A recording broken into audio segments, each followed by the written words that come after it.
Here is the 67 body I mentioned in an earlier video that my buddy asked for.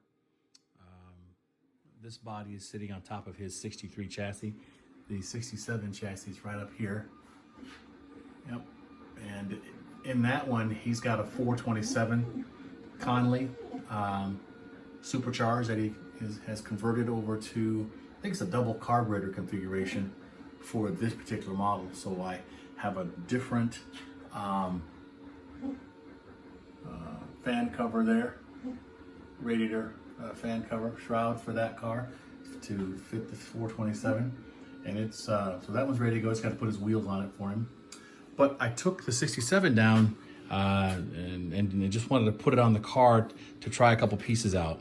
Of course, you see the 427, that big block hood here on this car, which I like. That's kind of nice. You see the cutouts here for the fins, right? Also, it's filled in here, right? The 67.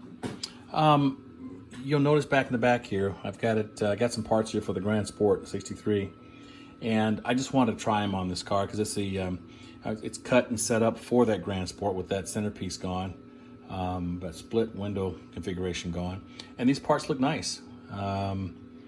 So I'm looking forward to finishing up these other parts to finish this car, the Grand Sport car. You know, I've got a couple guys that want fenders, the flared fenders, and of course I'm making 10 of these Grand Sports, and of course one of my buddies asked for this, so he's got one. He's gonna paint it the same color. I'm assuming the one he's got, Super Performance, it is really nice, red and white. So he's a quarter scale guy, got a few of these Conley engines, and thought it'd be kind of cool to have a Grand Sport to match his a Grand Sport quarter scale Grand Sport to match his full size Grand Sport. So getting these parts ready for him. This is for the rear, right? Rear window, rear wheel, excuse me.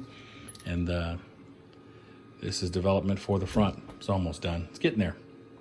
Anyway, just wanted to show a little bit about a little bit of information on this car as I start to build the put this thing together, and particularly when I do more parts for the Grand Sport, I'll show some more detailed information about that.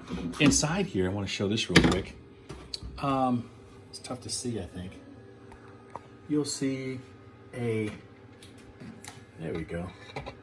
In here, you'll see the part for the fueling, right? Cover that tank up in there. I like this. I'm looking forward to putting one of these together too. Actually, I want to use this when I put, this part gets used when I use a Stinger 609 because I'll be covering the whole back end up to put a bigger water tank and fuel tank back there. Because I've got to put oil on board for that Stinger. So all that space back there will be used for that. Smaller fuel tank, but then I'll use I will use the space for oil and water. You can never have enough oil and water, is what Gary always told me for these engines. So anyway, just a quick little video, guys. More later. Thanks.